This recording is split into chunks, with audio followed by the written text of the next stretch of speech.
Just for a moment. Please help me. Sir, please. I only need your help for a moment. A young girl's voice came through the front door. Faint but urgent. Please, I won't take much of your time. Then came another knock. Jonathan Whitmore looked up from the laptop open on his desk. On the screen, 4 senior executives were still waiting for him to continue the meeting. A major contract needed to be approved before midnight, and Jonathan had spent nearly an entire week preparing for this call. The knock came again. This time, it was more desperate. Jonathan tightened his jaw, muted his microphone, and rose from his chair. He crossed the polished hardwood hallway toward the front door. Instead of opening it immediately, he touched the security control panel mounted on the wall beside the coat closet. The porch camera feed appeared on the screen. A young black girl stood beneath the pale yellow porch light. Her oversized sweatshirt and jeans were darkened by the rain. Wet strands of hair clung to both sides of her face. She held an old cell phone tightly in both hands, as though it were the only thing keeping her calm. She glanced once toward the dark road behind her, then raised her hand and knocked again. Jonathan pressed the intercom button. "Can you hear me?" The girl startled and immediately looked up toward the small speaker above the doorframe. "Yes, sir." "What is going on?" "My name is Annie Carter."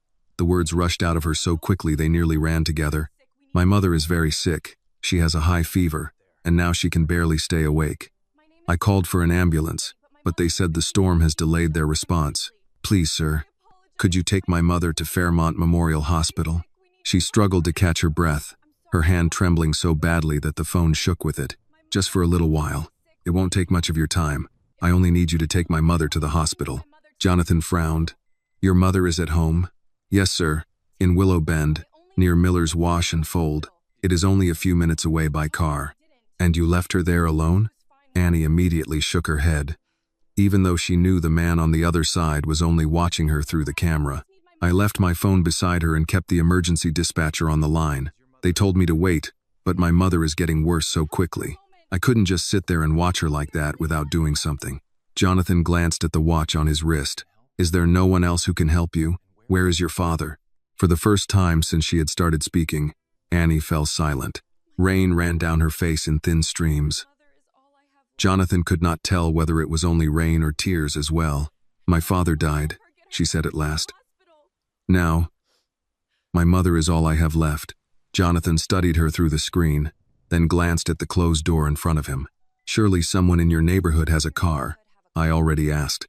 Annie's voice grew softer, but the desperation in it became clearer. "I knocked on every door near our house. Mr. Wallace said he could not go out tonight. Mrs. Landry told me to wait for the ambulance. Another family did not answer at all, even though their living room lights were still on." She bit her lip, fighting back tears. "No one would help me get my mother to the hospital."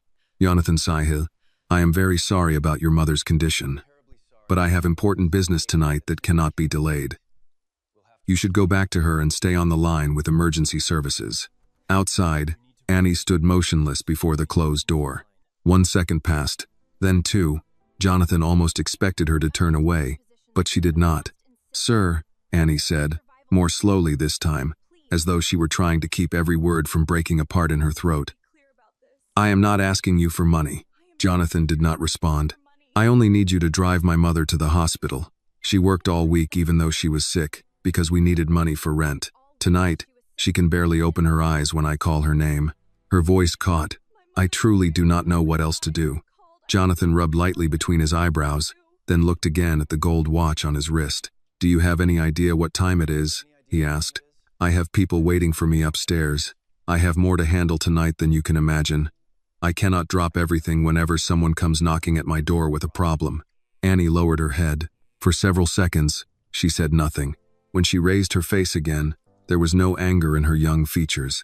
No accusation, either. There was only the exhaustion of someone who had begged too many times and no longer had any pride left to protect. "I understand that you are very busy, sir," she said softly. "But my mother is everything I have." Annie stepped closer to the door. She was now close enough to the camera for Jonathan to see that her lips had turned blue from the cold. "Please, Mr. Whitmore," she whispered. "Everyone else ignored me. My mother is all I have left. If something happens to her because I cannot find one person willing to open the door, then I will have no one." Jonathan kept his finger on the intercom button. He looked at the girl standing in the rain, then turned toward the office behind him. The laptop screen was still glowing. The men in expensive suits were still waiting. The meeting still mattered. The contract could still bring his company millions of dollars. He looked back at the security monitor. "If your mother only has a fever, she can wait for the ambulance," Jonathan said, though his voice was no longer as certain as before. "I am not a doctor. I cannot make medical decisions. The paramedics know what they are doing. She does not just have a fever, sir." Annie spoke more quickly now, clinging to every word. "My mother is not acting like herself anymore. She keeps closing her eyes when I try to talk to her. I have to call her name over and over before she answers. She tried to stand up, but she could not. She clasped her hands together in front of her chest. "Please, sir. I know I am asking too much, but I am begging you." Jonathan said nothing. Rain drummed steadily against the porch roof. Annie drew in a trembling breath. "I can pay you back," she continued. "Not tonight, but I can work to repay you. I can clean your kitchen, mop your floors, do your laundry, do anything you need around your house. I will work until I have repaid you for the gas and for your time." She swallowed hard. "Just please take my mother to the hospital first." Her words struck Jonathan with a force he had not been prepared for. Jonathan removed his hand from the intercom button and stood still for one more second, listening to the rain hammer against the porch roof. Upstairs, his laptop chimed again with another notification. The 4 executives were still waiting for him to return. Only a few minutes earlier, the contract had seemed far too important to delay, but now, all of it suddenly felt far away. Jonathan reached for the lock and opened the door. When the door swung open, Annie blinked at him. She had clearly been bracing herself for another refusal, not for the man behind the final closed door to finally step outside. Up close, she looked even more exhausted than she had on the camera screen. Her face was pale, her wet hair clung to her cheeks, and her lips trembled from the cold and from the effort of holding back her tears. Jonathan grabbed the keys from the small table near the entryway. "Where do you live?" Annie stared at the keys in his hand, then looked up at him in disbelief. You're going to take my mother?" Jonathan was already reaching for the coat hanging beside the door. "I asked where you live." Annie quickly caught her breath.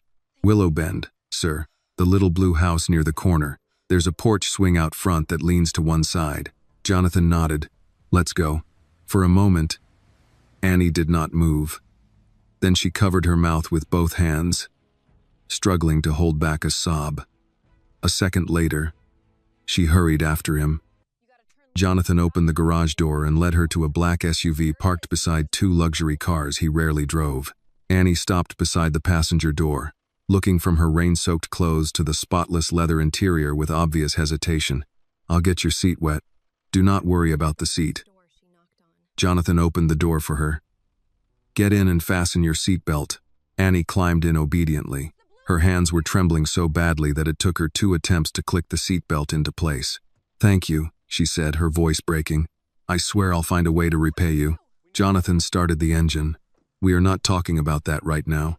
The large gate slowly opened. The SUV rolled down the driveway and pushed into the curtain of rain.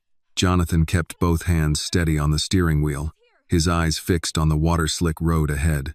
Annie sat rigidly in the passenger seat, staring through the windshield, terrified that one more lost minute might cost her the only person she had left in the world. "Turn left at the stop sign ahead," she said quickly, "then turn right just after the laundromat." Jonathan followed her directions. Before long, the glowing sign for Miller's Wash and Fold appeared through the rain, flickering above a nearly empty parking lot. Jonathan had driven past this part of town countless times, but he had never truly noticed the row of houses tucked behind the laundromat. Small homes stood close together. The yards were narrow. The porches sat only a few steps from the street. Cars were parked beneath the awnings of several driveways. Behind closed curtains, the lights in a few living rooms were still on. Annie noticed him looking around. "That house," she said quietly, pointing toward a home with a pickup truck parked beneath the carport. "That was the first door I knocked on." Jonathan said nothing. The SUV passed a few more houses. Then Annie pointed again, her voice more frantic this time. "There, the blue one." The house was smaller than Jonathan had expected, A weak porch light cast a pale circle across the rain-soaked wooden steps. The curtains were drawn, but the lights inside were still on. The SUV had barely stopped before Annie reached for the door handle. "Wait," Jonathan said. "I'm coming with you." Annie nearly ran across the yard. She unlocked the front door with trembling hands and called out the moment she stepped inside. "Mom, I'm back. I found someone to help us." Jonathan followed her into the house. The small home smelled faintly of laundry detergent and cold soup. It was clean, but cramped and worn, filled with belongings that had clearly been cared for as though each one had to last as long as possible. On a sofa against the wall, a woman lay curled beneath a thin blanket. It was Denise Carter. Her face was flushed with fever. Her hair was soaked with sweat and clung to her forehead.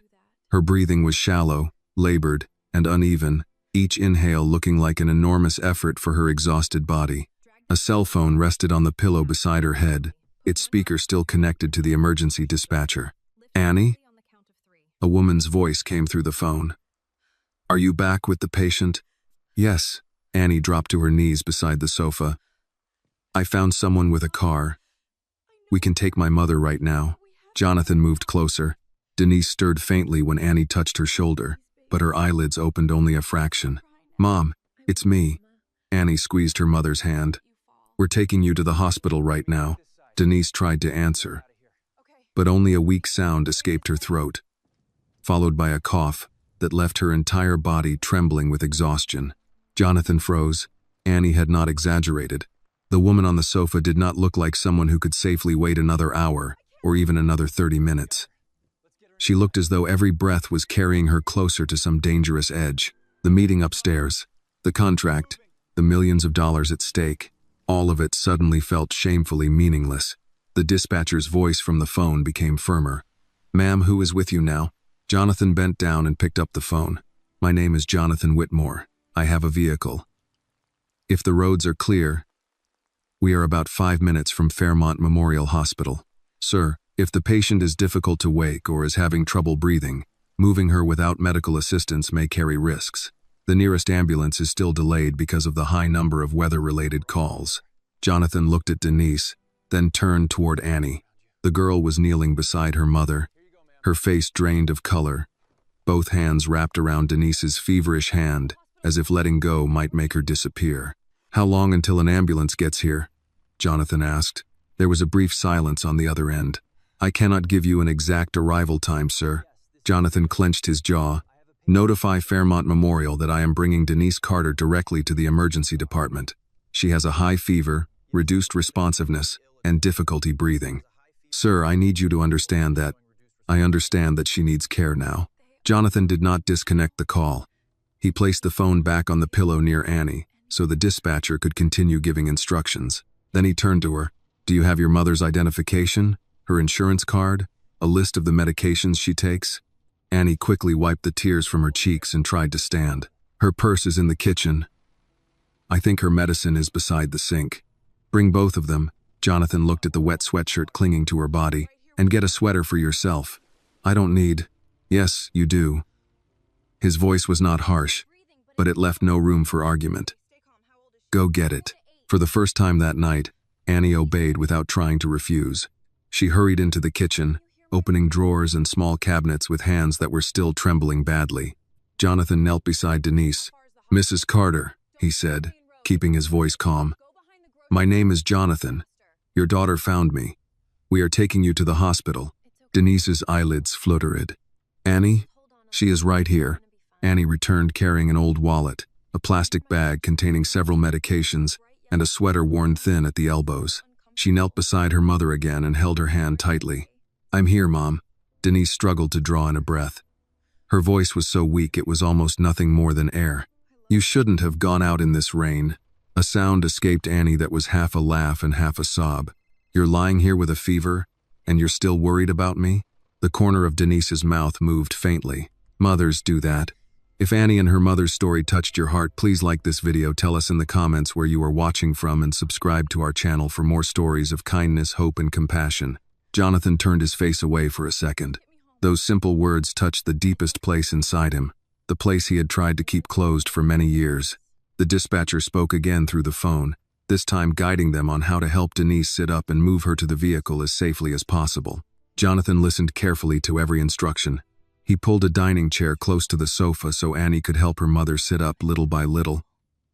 Denise groaned softly as her body shifted, her head falling heavily against her daughter's shoulder. "I'm sorry, Mom," Annie whispered, tears spilling down her cheeks. "I know it hurts, but we have to go now." "Don't cry," Denise breathed. "I'm here." "Yes." Annie pressed her cheek against her mother's sweat-damp hair. "Lean on me, Mom. I won't let you fall." Jonathan opened the front door, then returned and reached for Denise's other arm. "I'll support her on this side," he said. Together, they slowly guided Denise across the small living room. Each step was only a few inches long. Denise barely had enough strength to lift her feet from the floor. Annie strained with her whole body to keep her mother upright, but she was far too small for the weight fear had forced her to carry. As they reached the doorway, Denise suddenly buckled. Annie tightened her grip in panic. "Mom." Jonathan immediately stepped closer, quietly taking most of Denise's weight onto his own shoulder. "It's all right," he said firmly. "I have her. Keep moving." Across the street, a curtain shifted in one of the windows. Annie saw it. For a moment, her face hardened. It was one of the houses where she had knocked while running alone through the rain. Now, from behind that warm curtain, someone was watching her help her mother into a stranger's vehicle. But Annie said nothing. She turned back to her mother and tightened her hold on Denise's hand. Jonathan had seen the curtain move as well. Then he looked down the street. Cars still sat in the driveways of those homes. Warm yellow light still shone from their windows. Behind those closed doors were people who had heard Annie beg for help. People who had chosen to let an 18-year-old girl run through the rain alone while her mother lay critically ill.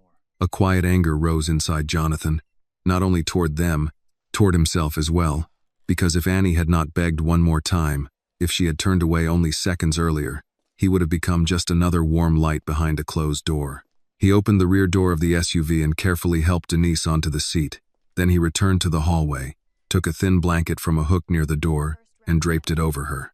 Annie climbed in beside her mother, placed the wallet and bag of medication near her feet, then wrapped one arm around Denise's shoulders to keep her from slumping sideways. Jonathan closed the door, walked around the vehicle, and got into the driver's seat. Before pulling away, he took out his phone and called the hospital directly. "Fairmont Memorial Hospital, Emergency Department. This is Jonathan Whitmore," he said. "I am bringing in a patient named Denise Carter. She has a very high fever, difficulty breathing, and reduced responsiveness. We will be there in approximately 5 minutes. Please have someone ready at the emergency entrance." "Yes, sir. We will be ready to receive her." Jonathan ended the call and shifted the SUV into drive. In the back seat, Annie held her mother's feverish hand, her voice softening as though she were comforting a frightened child. "We're going now, Mom. You don't have to be here alone anymore." Denise did not have the strength to answer, but her fingers moved faintly within her daughter's hand. Annie bowed her head and pressed her mother's hand against her cheek, her tears falling silently. Jonathan looked at them through the rearview mirror. Then he turned the SUV toward Fairmont Memorial Hospital. The headlights cut through the pouring rain, lighting the road ahead. The storm had flooded the low places along Willow Bend, turning the gutters into narrow streams that flashed beneath the SUV's headlights. Jonathan kept his speed controlled, though every time Denise's breathing changed in the back seat, his foot pressed a little harder against the accelerator. Annie sat sideways beside her mother, one arm behind Denise's shoulders, the other holding her hand. The phone remained on speaker between them. The dispatcher asking questions Annie answered in short, frightened bursts. "Is she conscious?" "Sometimes." "Mom, can you hear me?" Denise stirred. "I'm here." Her words were thin and tired, but Annie closed her eyes for a second as if she had been handed something precious. She answered. Annie told the dispatcher. "She answered me. Keep talking to her. Let us know if her breathing changes." Jonathan glanced in the rearview mirror. "How far is the hospital from here?" "Usually 15 minutes, Annie said. "Maybe less if the road by the pharmacy isn't flooded." "You know a better route?" "There's a service road behind the grocery store. It comes out near Peachtree Avenue. Tell me where to turn." She leaned forward enough to see through the windshield, then immediately looked back at her mother. "At the next light, take a right." Jonathan followed her directions.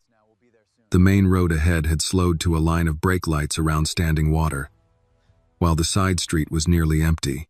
Closed storefronts passed in the rain, A dollar store, a barber shop, a church whose sign promised a Wednesday supper and Sunday worship. Annie kept her voice close to her mother's ear. "Remember my graduation?" she asked. "You wore those yellow shoes even though you said they hurt." Denise's eyes stayed closed. "Pretty shoes. They were pretty. You kept complaining about them all afternoon." A small movement touched Denise's mouth. It might have been the beginning of a smile. Annie gripped her hand tighter. Jonathan heard every word. He remembered speaking to his own mother in much the same way, as if the ordinary details of their life could keep her connected to it. Back then, he had not understood illness. He had only understood that her hand no longer squeezed his the way it always had. His phone rang through the car speakers. The name of his company's general counsel appeared on the dashboard display. Annie looked at it and quickly looked away. Jonathan rejected the call. "You don't have to miss your work because of us," she said quietly. He kept his eyes on the road. "Your mother needs a hospital. Right now, that is the only work in this car." Annie did not answer, but her shoulders loosened for a moment before Denise coughed and drew in a shallow breath. "Mom? I'm all right, baby." "No, you're not. That's why we're going in." Denise's eyelids opened slightly. Her gaze moved toward the driver's seat. "Who's helping us?" "His name is Mr. Whitmore," Annie said. "He lives up the hill." Denise seemed to understand more than Annie expected. She tried to move, as if the thought of receiving help from a stranger required her to sit straighter. "No, ma'am," Jonathan said. "You stay just where you are." "I don't want to be trouble," Denise whispered. Annie looked down, struggling not to cry. Jonathan's jaw tightened. "You are not trouble, Mrs. Carter," he said. "You're sick. There is a difference." The car fell quiet except for the wipers and the dispatcher's occasional voice checking that Denise was still responsive. Annie lowered her face close to her mother's temple. "You hear that, Mom? You're not trouble." Denise closed her eyes again, but this time her hand moved weakly over Annie's fingers. At the end of the service road, Jonathan made a left onto Peachtree Avenue.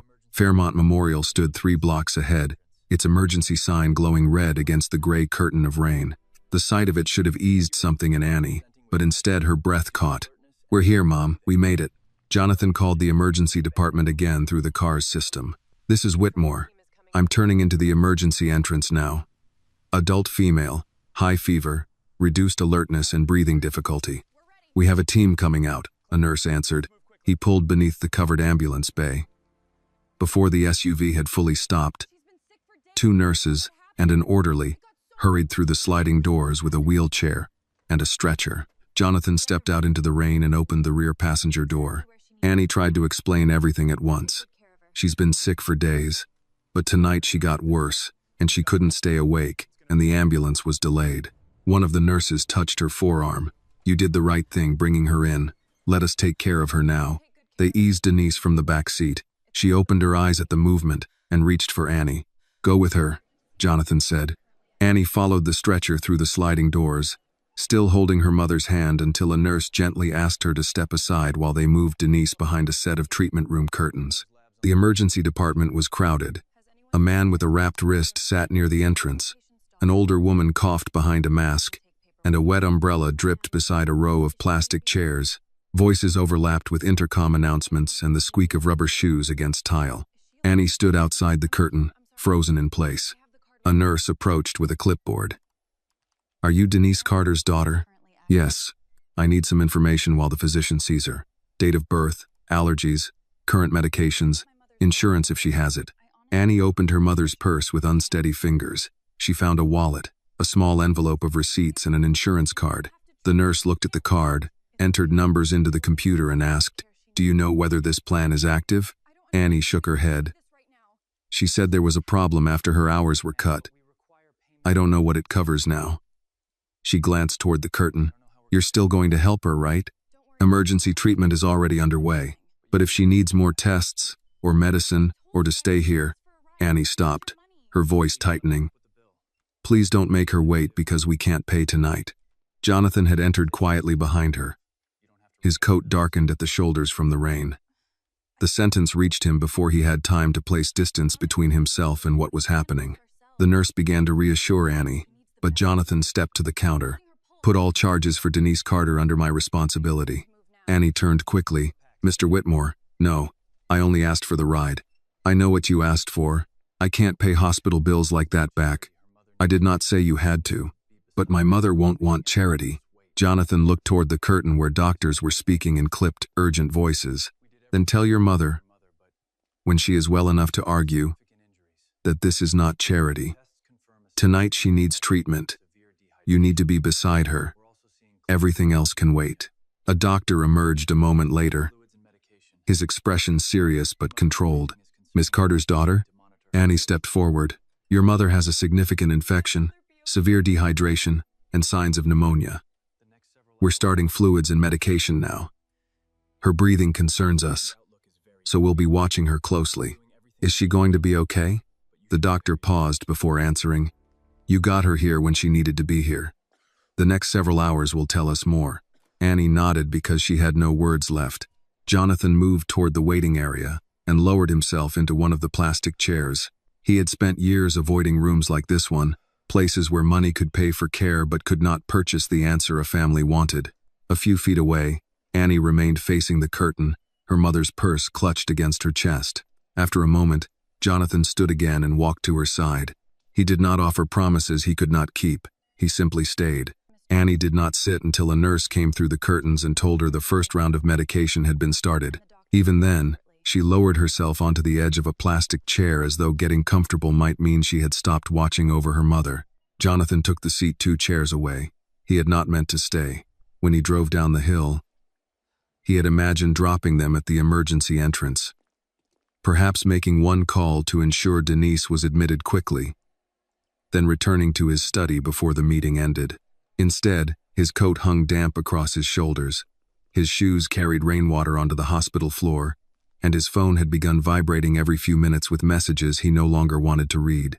Annie kept her mother's purse in her lap. She opened it, then closed it, then opened it again. Inside were a wallet, a hairbrush, a hotel name badge that read Denies Carter Housekeeping, and a folded pay stub. Jonathan turned his attention to the television mounted high in the corner of the waiting room. A local weather report showed stalled cars and flooded intersections across the county. The reporter spoke about delays, fallen trees, and overloaded emergency services. The words were practical and distant.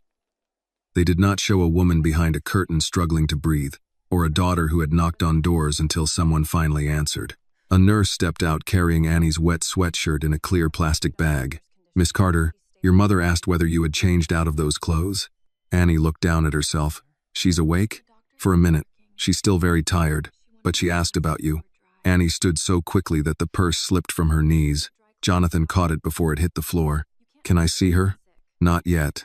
The doctor is still working with her, but she wanted to know you were dry. Annie pressed her lips together, trying to smile.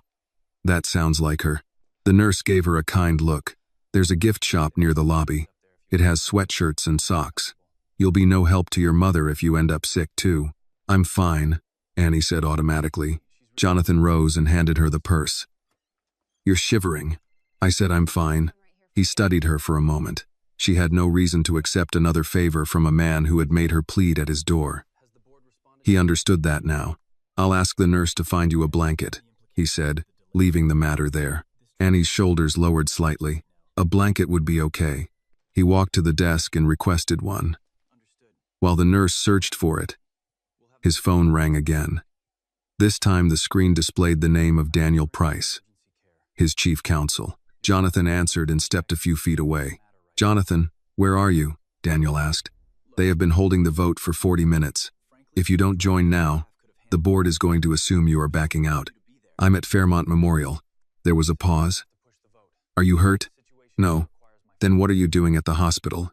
Jonathan looked at Annie. She had taken off her wet shoes and tucked her feet beneath the hem of a thin blanket a nurse had found for her. She was looking toward the treatment curtain as if she could keep her mother alive by refusing to look away. I brought someone in who needed emergency care. Tonight? Personally? Yes. Jonathan, with respect, you have drivers, you have staff. You cannot abandon a transaction of this size because someone needed a ride. His counsel said it as a matter of fact, not cruelty. That was what troubled Jonathan most. An hour earlier, he would have understood the logic. Reschedule the vote, he said. They may not agree. Then they do not agree. Do you realize what this could cost? Jonathan watched Annie tighten the blanket around herself. "Yes," he said, "I'm beginning to." He ended the call before Daniel could answer. When he returned to his chair, Annie glanced at the phone in his hand. "You lost something because of us, didn't you?" "No. I heard enough." He slipped the phone into his coat pocket. "A meeting can be rearranged. You didn't think that when I came to your door." The words were quiet, but they landed cleanly. Jonathan did not look away. "No, I didn't." Annie stared at the floor. "I almost left after you told me to ask someone else. I thought maybe I was wrong to come up there. Maybe I was making it bigger than it was because I was scared. You were not wrong. I know that now." She looked toward the curtain again. "But when everybody tells you to wait, or calm down, or try someone else, after a while you start wondering whether you're the problem." Jonathan had no quick answer for that. His company's brochures spoke often about access, service, and reliability. He had given speeches about improving medical transportation for rural communities and older patients. Yet when need had stood on his own porch in the rain, he had first treated it as a scheduling conflict. "You should not have had to convince me," he said. Annie studied him, as though deciding whether the apology was meant for her or for himself. "No," she said at last, "I shouldn't have." Before Jonathan could respond, the curtain opened and the doctor who had spoken to them earlier stepped into the waiting area. Annie stood, the blanket falling from her shoulders. "Is my mother worse?" The doctor motioned for her to breathe. "Her fever is still high, but the fluids are helping. We've started antibiotics, and we're giving her oxygen because of the pneumonia. She is not out of danger, but she is responding." "Can I go in?" "For a few minutes. She needs rest, but I think seeing you will help." Annie followed him to the curtain, then stopped and turned back. Her eyes rested briefly on Jonathan. "Are you leaving?" The question surprised him. He took off his wet coat and folded it over the empty chair beside him. "Not unless you ask me to." Annie nodded once. It was not forgiveness, and it was not gratitude. Not yet, but it was permission for him to remain. She disappeared behind the curtain. Jonathan sat back down beneath the hospital lights and listened to the soft sounds from the room beyond. A nurse adjusting equipment, the doctor giving instructions, Annie's low voice saying, "I'm here, Mom, I'm right here." For the first time that night, Jonathan allowed himself to understand that he had not merely driven a woman to the hospital. He had arrived at the edge of a memory he had spent most of his life avoiding. And the only way forward was to stay in the chair and wait with her daughter. Behind the curtain, Denise looked smaller than she had in the house. A clear tube rested beneath her nose, and an IV line ran from her arm to a bag hanging beside the bed. The hospital gown seemed too large for her shoulders. When Annie stepped closer, Denise moved her hand across the blanket, searching. Annie took it at once. "I'm here." Denise opened her eyes. "You're dry now." Annie gave a weak laugh.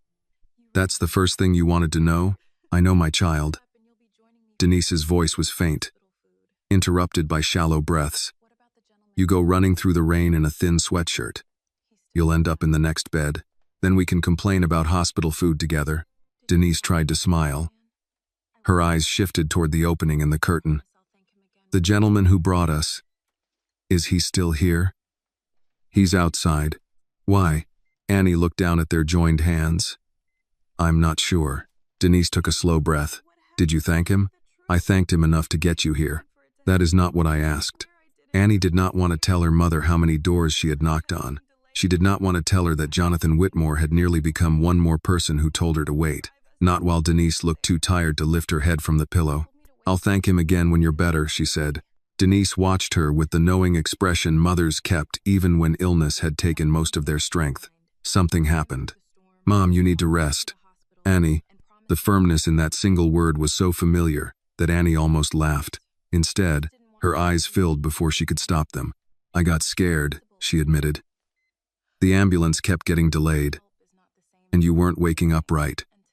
I went to the neighbors. Nobody wanted to drive us." Denise's fingers tightened weakly around hers. "I went all the way up the hill to Mr. Whitmore's house," Annie continued.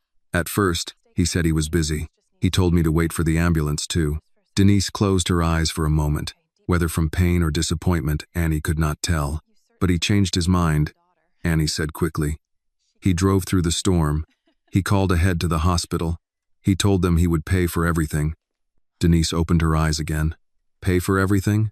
I tried to tell him no. Of course you did. I don't want him thinking we need saving. Denise's expression softened. Baby. Sometimes needing help is not the same thing as needing saving. Tonight, you needed somebody to show up. You found him. The words loosened something in Annie, and she bent over her mother's hand, pressing it against her cheek. I thought I was going to lose you. You didn't. You don't know that yet. Denise was quiet for a moment. Then she said, then stay close while they work on me. A nurse came in to check Denise's oxygen level and blood pressure.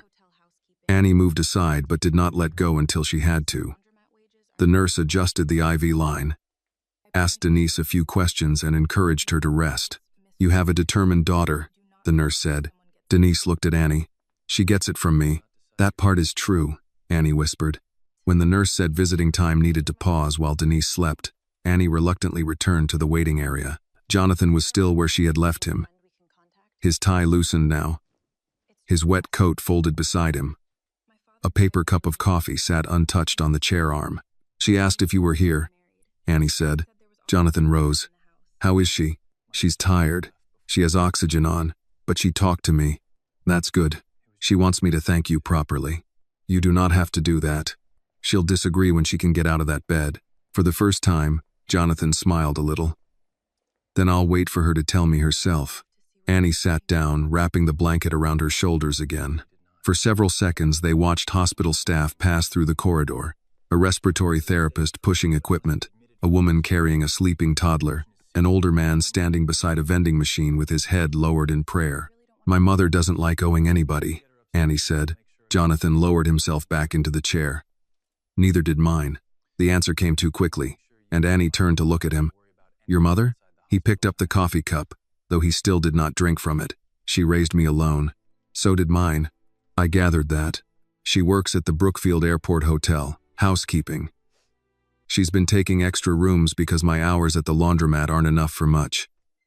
Annie pulled the blanket higher beneath her chin. I told her I could put off school for a year, but she got mad at me. What school? Fairmont Community College. Their practical nursing program. She gave a small shrug. At least, that was the plan. Why wouldn't it still be the plan? Annie looked toward the curtain. Because hospital stays cost money.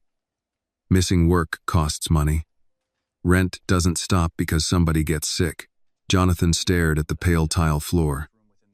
His company dealt with hospitals every day. Yet he had stopped remembering that for many families, illness was not only fear of death or pain. It was the fear of what staying alive might cost afterward. You should not make that decision tonight, he said. I know. Tonight I'm only supposed to worry about whether she keeps breathing. The sentence was spoken without bitterness, which made it harder to hear. A nurse approached carrying Denise's folded cardigan and purse. Miss Carter, your mother is resting. The doctor will check on her again shortly. In the meantime, do you have someone you want us to contact? A relative? Family friend? Annie shook her head. No. It's just us. The nurse nodded with the careful kindness of someone who had heard that answer before. I'll be nearby. As she walked away, Annie looked at Jonathan.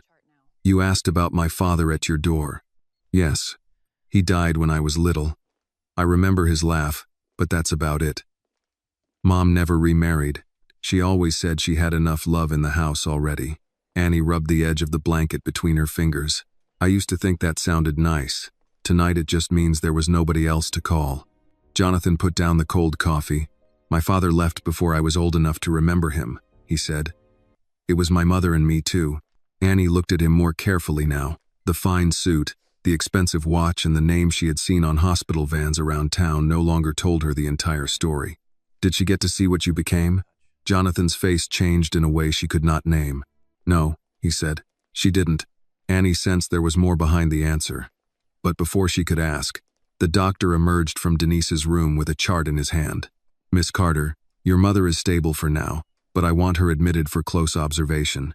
Her infection is serious, and her lungs need monitoring through the night. Annie stood. Can I stay with her? We'll find a chair for you in her room once she is moved upstairs. Jonathan reached into his coat pocket and took out his phone. What are you doing? Annie asked. Making sure neither of you has to worry about anything outside this hospital tonight. She wanted to refuse again. The words reached her lips. then stopped.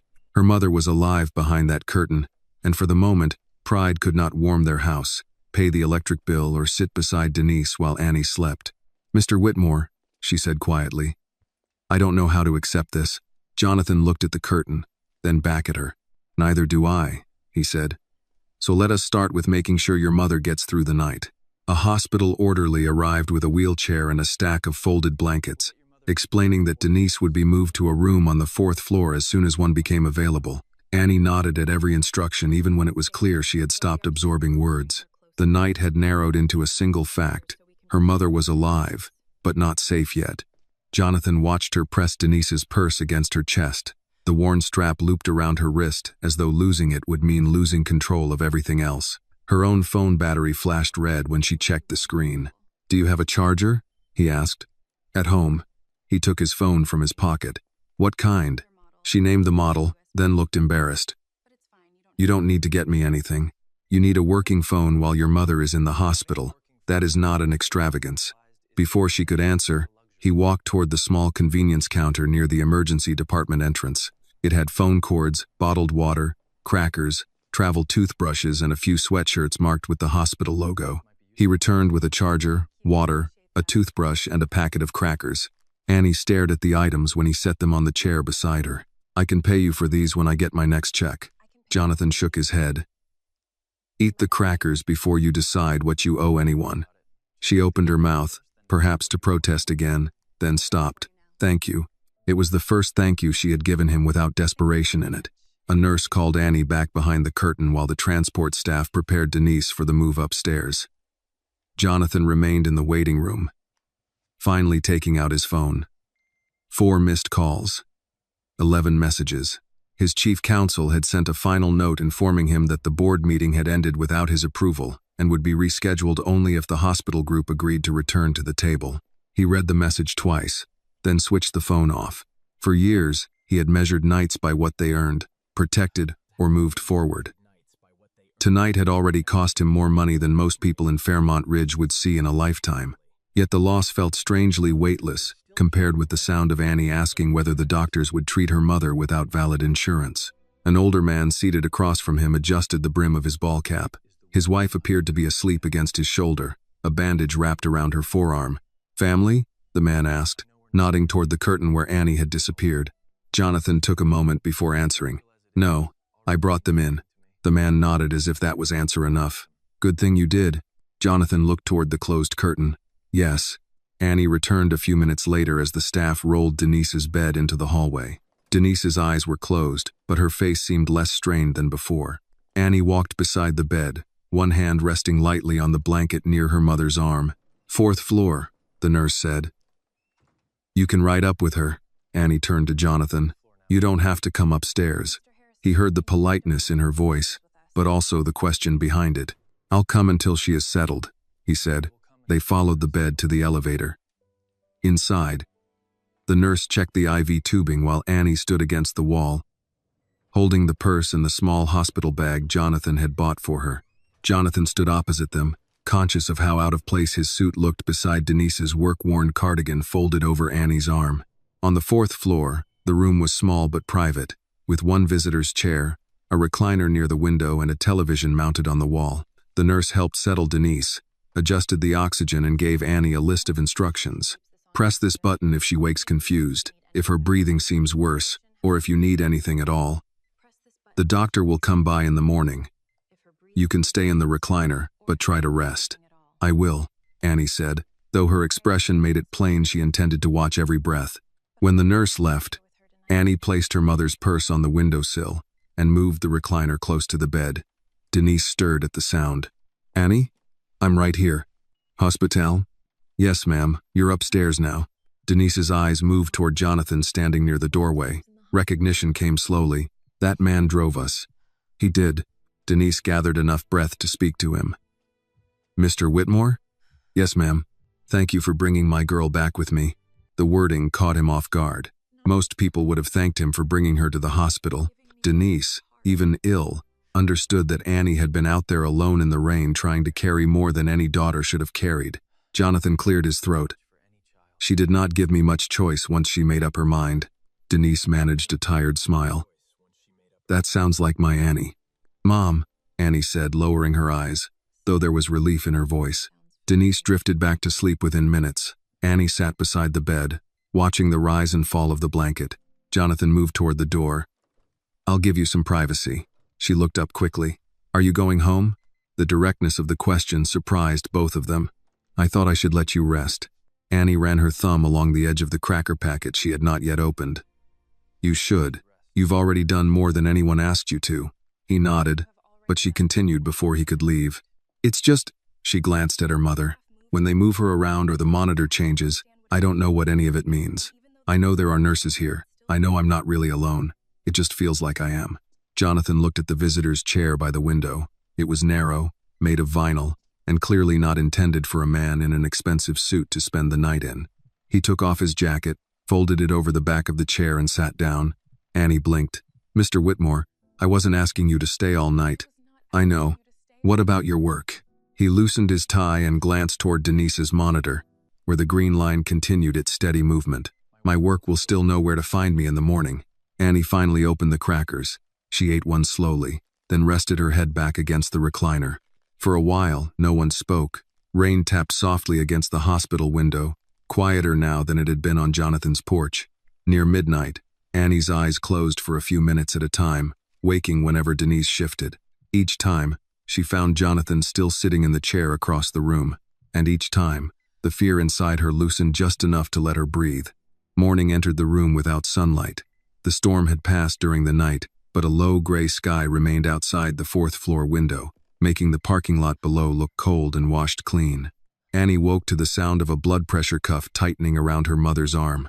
She sat upright in the recliner, disoriented for a second, then reached toward the bed. Mom? Denise opened her eyes enough to see her. Still here, baby. Annie let out the breath she had been holding. You better be. A nurse recorded the numbers on the monitor, checked the IV bag, and adjusted the oxygen tube beneath Denise's nose. Her temperature is coming down a little, but she still needs close watching. The physician will be in after rounds. Annie glanced toward the visitor's chair. Jonathan was awake, though she doubted he had slept much.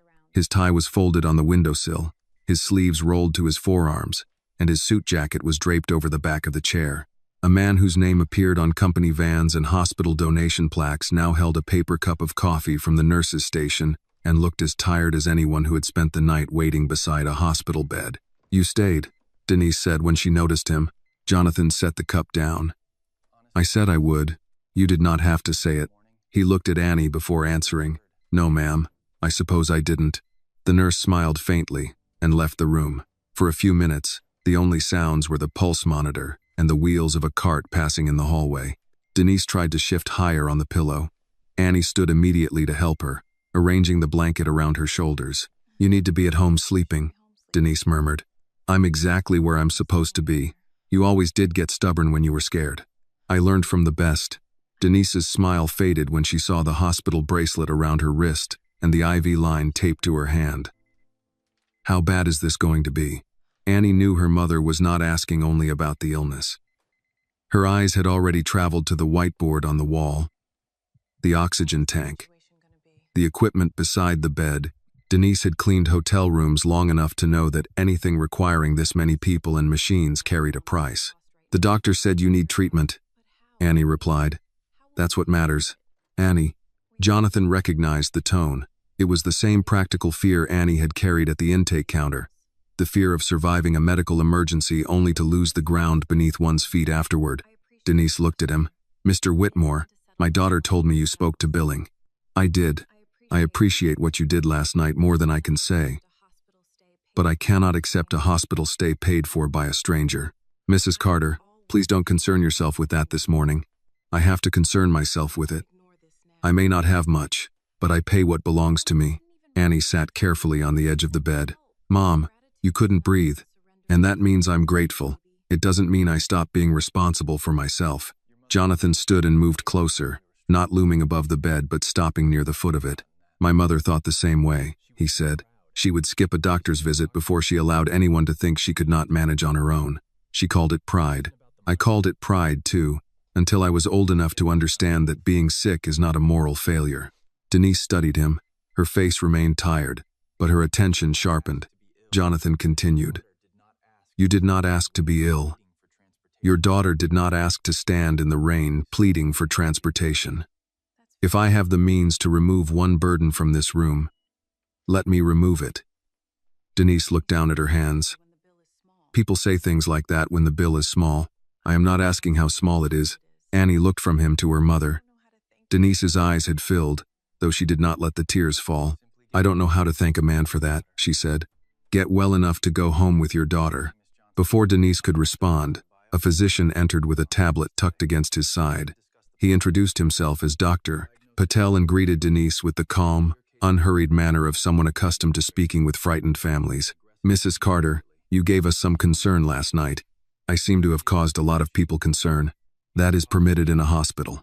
He pulled the rolling stool closer. Your tests show a serious respiratory infection with pneumonia, and you were significantly dehydrated when you arrived. The good news is that your blood pressure has improved with fluids, and your fever has begun to respond. The part I want to watch closely is your breathing. Annie folded her hands together. Does that mean she's getting better? It means she is receiving the treatment she needed. Her body has been under strain, probably for longer than last night. We will continue antibiotics, oxygen, and monitoring. She may need several days here, depending on how her lungs respond. Denise shut her eyes briefly. I should have come in sooner, she said. Dr. Patel did not scold her. A lot of people wait because they are working, caring for family, or worried about the cost. Right now, the important thing is that you are here. Annie heard the words but still felt their accusation. She should have noticed how tired her mother had become. She should have insisted Denise stay home from work. She should have found a way to have a car, savings, something that would have made last night less desperate. Denise seemed to know where her thoughts were going. Don't you start blaming yourself, she said. Annie looked away. I didn't know how sick you were, because I didn't tell you. You shouldn't have had to keep working sick. No, Denise said softly. I shouldn't have. But that is not yours to carry. Dr. Patel promised to return later and asked Denise to rest. As he left, a woman from patient registration arrived at the doorway holding a folder. I'm sorry to interrupt. I need a signature regarding financial responsibility and insurance information. Annie's stomach tightened.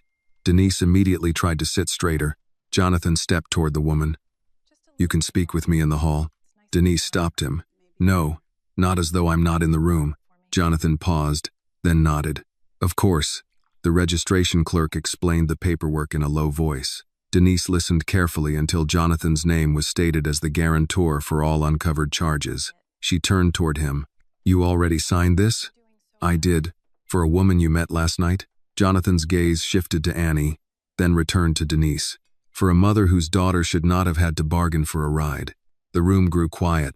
Denise pressed her lips together, unable to answer. Annie reached for her hand, and this time her mother allowed herself to hold on without trying to be strong for anyone else. Jonathan returned to his chair near the window. His phone lit briefly on the windowsill, showing another message from the world he had stepped away from. He turned it face down. A little later, breakfast arrived. Broth for Denise, oatmeal she barely touched, and toast Annie insisted she try when the nurse approved it. Annie opened a carton of milk and poured it into a paper cup the way Denise had once done for her when she was sick. Jonathan watched the small exchange and understood that he had not saved two helpless people. He had only helped a family remain what it already was. Devoted, proud, and determined to hold together. Denise managed 3 spoonfuls of broth before fatigue pulled at her again. Annie placed the tray aside and adjusted the blanket. Rest, Mom. Denise looked toward Jonathan once more. You should go home, Mr. Whitmore. You have done enough. He picked up the coffee he had never finished. I have a few calls to make from downstairs, he said. I'll be nearby. Annie met his eyes. She understood what he was offering now. Not rescue, not ownership of their trouble. Simply the promise that when the room became frightening again, he would not already be gone. As Jonathan stepped into the hallway, his phone rang. He expected his attorney or a member of the board. Instead, the display showed the hospital billing office returning his earlier call. He answered before the second ring. Inside the room, Annie drew the chair closer to her mother's bed. Denise's breathing was still labored, still fragile, but the monitor continued its steady rhythm. For now, that rhythm was enough to build hope on. Jonathan ended the call with the billing office near the hospital lobby, where the smell of coffee and disinfectant mingled with damp coats brought in from the storm. The clerk had tried to explain payment plans, insurance coordination, and the formal steps required before one person could assume another patient's balance. Jonathan had interrupted gently and given her the information she needed. He had spent too many years turning money into an argument about terms. Denise Carter's care did not need another argument. His phone vibrated again before he could put it away. Daniel Price. The hospital group is willing to reconvene this afternoon. They need you available. No more surprises. Jonathan read the message, then slid the phone into his pocket without answering. Across the lobby, a volunteer pushed a cart of flowers toward the elevators. A little boy slept across two chairs with his head in his father's lap. People waited with paper cups, folded jackets, and the tired patients hospitals demanded from everyone, regardless of what waited outside those doors. He bought a fresh coffee and was about to return upstairs when he saw Annie step out of the elevator. She carried her mother's empty breakfast tray in both hands. "Is everything all right?" he asked. She fell asleep. The nurse said sleeping is good right now. Annie looked toward the cafe counter. "They told me I should eat something. They are correct. I'm not very hungry. That does not mean you do not need food." She gave him a look that contained a trace of the resistance he was beginning to recognize. "You sound like my mother. I'll take that as a compliment." A corner of her mouth moved, not quite a smile. She placed the tray in a return rack, and Jonathan bought her a bowl of oatmeal, toast, and orange juice before she had enough time to object. They sat at a small table near the window. Outside, water still clung to the glass, but cars were moving through the hospital drive now, their tires carrying the day forward. Annie spread butter over the toast without eating it. "Mr. Whitmore?" "Yes? Why did you tell me no?" The question was not sharp. That made it harder for him to answer. He held his coffee between his hands. "I thought the ambulance would come. I thought I had obligations I could not set aside." "You thought your meeting mattered more." Jonathan looked at her. At that moment, yes. Annie nodded once, as though hearing him admit it confirmed something she had already known. "I keep going over it in my head. Standing on your porch, standing at the other houses. I keep thinking maybe I should have said the right words sooner. Maybe I should have sounded calmer. Maybe people thought I was making trouble because I was yelling. You were trying to save your mother. I know that." She broke the toast in half. "But when people look at you like you are the problem, you start trying to figure out what you did wrong." Jonathan watched her turn the piece of toast over in her fingers. He had known hunger, unpaid bills, and a mother who worked while sick. What he had not known was the particular weariness Annie described, having to make her fear respectable before others would consider helping. "You did nothing wrong," he said. She lifted her eyes.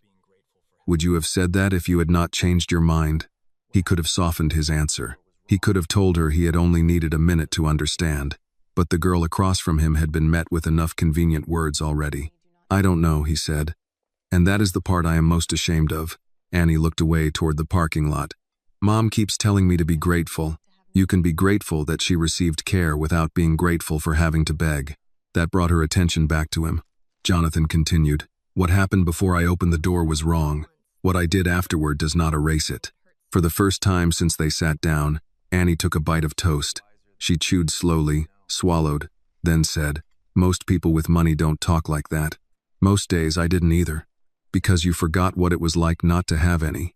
The question was plain, without cruelty. Jonathan rested his coffee on the table. "Yes," he said. "I think I did." Annie stirred the oatmeal with her spoon. "Mom says people don't become bad all at once. They just get used to not seeing what hurts somebody else." Jonathan smiled faintly, though there was no humor in it. "Your mother sounds wiser than many people I know." "She is. It's annoying sometimes." This time they both smiled, and the expression startled Annie enough that she lowered her eyes to her breakfast. Jonathan's phone vibrated again. He glanced at the message, then placed the device face down on the table. "Is that the meeting?" Annie asked. "Yes. Are you going to lose it?" "I may lose the opportunity." "Because you stayed here?" "Because I made a choice." Her spoon stopped moving. "You don't have to keep choosing us. Mom has doctors now." Jonathan looked toward the elevators. "When I was younger, I learned that being in a building full of doctors does not make waiting easier." Annie studied him. What happened to your mother? The question settled between them. For a moment he heard the clatter of dishes behind the cafe counter and an overhead announcement calling a respiratory therapist to the 4th floor. His chest tightened at the word respiratory.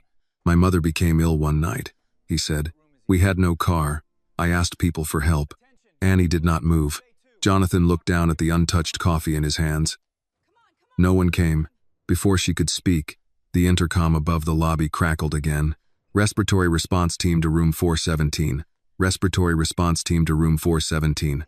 Annie's spoon fell against the bowl. My mother is in 417. She was out of her chair before the sentence finished.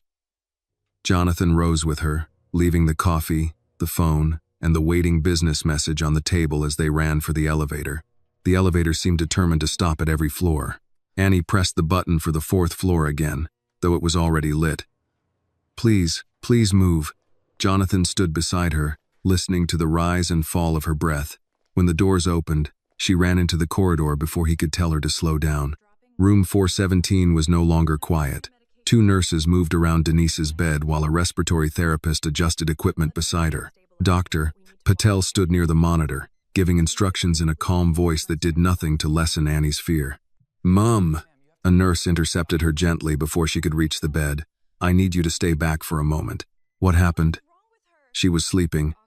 They said sleeping was good. Her oxygen level dropped. We're helping her breathe more comfortably. Is she awake? Not enough right now. Annie tried to see past the nurse. Denise's face was partly hidden behind an oxygen mask, her chest moving with effort. The blanket Annie had arranged around her that morning had been pushed down while the staff worked. I need to be with her. You will be, as soon as we have her settled. Jonathan reached the doorway and stopped. The scene struck him with such force that for a moment he could not take another step. The tubes were different, the room brighter, the staff better equipped than anything he had known as a boy. But illness had the same sound everywhere. Urgent voices lowered for the sake of the family, wheels moving across tile, a daughter asking questions no one could answer quickly enough. Annie turned toward him. They said she was getting better. He went to her before she had to ask. She is in the right place. That doesn't mean she'll be okay. No, he said, it doesn't. She looked at him, startled by the honesty, then pressed a hand over her mouth. A nurse guided them into the hallway while the team continued working. Annie stood near the wall, her body rigid, as though sitting down would mean surrendering. Jonathan picked up a chair from beside the nurse's station and placed it near her. I don't want to sit. You don't have to. It is there when you do. Dr. Patel emerged several minutes later, removing his gloves. Annie went to him immediately. What is happening to her? Your mother's lungs are having a harder time moving oxygen than they were this morning. Pneumonia can do that, even after treatment has started. We've increased her oxygen support, and she is responding, but I want to move her to a higher monitoring unit. Is she dying? The question came out so directly that Dr. Patel took a moment before answering. She is seriously ill. I won't tell you there is no risk. What I can tell you is that we saw the change quickly, and right now her oxygen level is improving with support. Annie looked through the open doorway. Can she hear me? She may. Once we transfer her and she is stable, you can speak to her. Please don't leave her alone. We won't.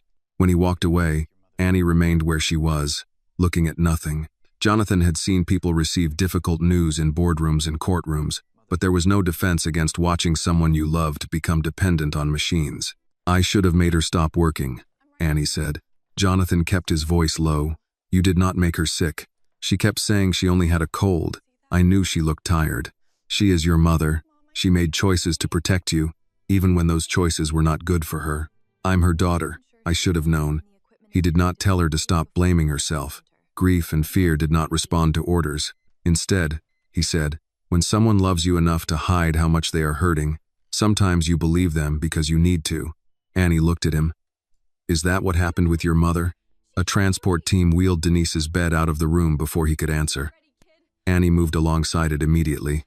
Mom, I'm here, she said. I'm going with you. Denise did not open her eyes, but one hand shifted under the blanket. Annie saw it. She heard me. Jonathan followed them to the monitored care unit. At its entrance, a nurse explained that Annie would need to wait outside while they connected Denise to the room equipment. This time Annie did sit, but only because her knees no longer seemed to hold her. Jonathan sat beside her. For several minutes, she said nothing. Then, without looking at him, she asked, "When you said no one came, what did you mean?" He rested his forearms on his knees.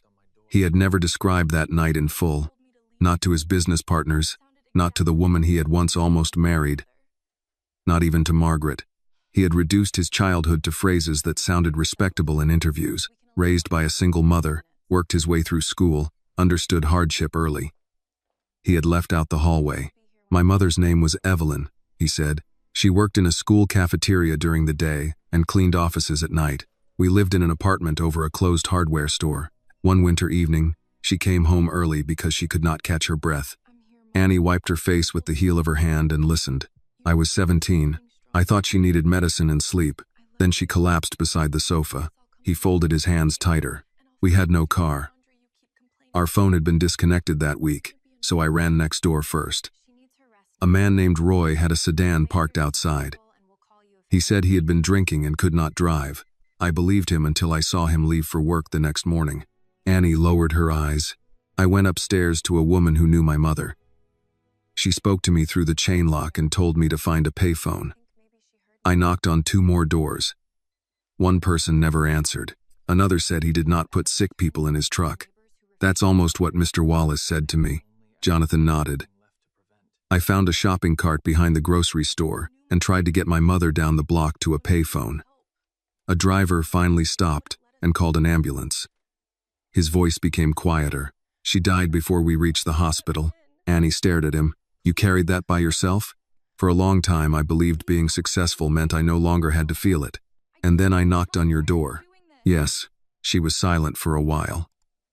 "When you first told me to leave, you sounded like them." "I know." He did not defend himself. That, more than anything, made Annie's anger loosen around its edges. A nurse opened the monitored care doors. "Miss Carter? Your mother is settled. One visitor can come in for a few minutes." Annie rose, then looked back at Jonathan. "Will you still be here when I come out?" "Yes." She nodded and followed the nurse inside. Jonathan remained in the chair, watching the doors close behind her. He had lost his mother in a hospital before daylight came. He could not promise Annie a different ending, but when she returned to that hallway, she would not find an empty chair. Annie was allowed to stay beside Denise for only 10 minutes. The monitored care room was quieter than the hallway, but not peaceful. Machines filled the silence with soft beeps and a steady breath-like sound from the oxygen support. Denise's eyes remained closed beneath the clear mask, though her breathing no longer appeared as strained as it had in room 417. Annie pulled a chair close and took her mother's hand carefully, afraid that even her touch might disturb something. "Mom, it's me," she said. "They moved you to another room, but I'm right here." Denise did not answer.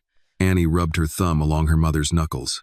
Those hands had buttoned her school uniforms, braided her hair before picture day, packed sandwiches before early shifts, and signed every permission slip with neat, careful letters. Annie had never thought of them as fragile until now. "You're supposed to come home," she whispered. "You still have to complain about my laundry and tell me I put too much salt on everything. You promised you'd see me become a nurse." One of Denise's fingers moved faintly beneath hers. Annie leaned closer. "I'm going to do it, Mom. I'm going to school. But you have to be there." A nurse approached and touched Annie lightly on the shoulder. "She needs rest now. We'll come get you if anything changes."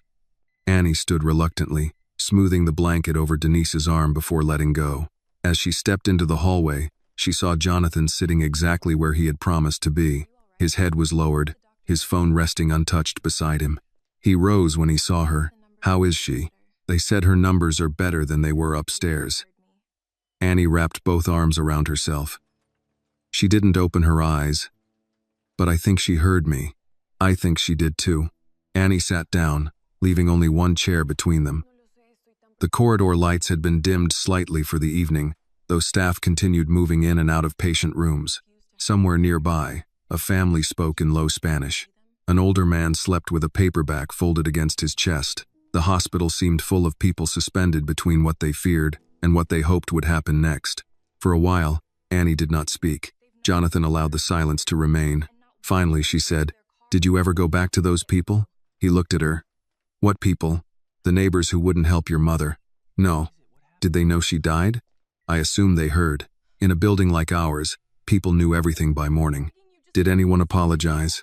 Jonathan thought back to the apartment stairwell, to the days after the funeral, when women left covered dishes outside the door, and men offered brief nods. They seemed relieved he did not challenge.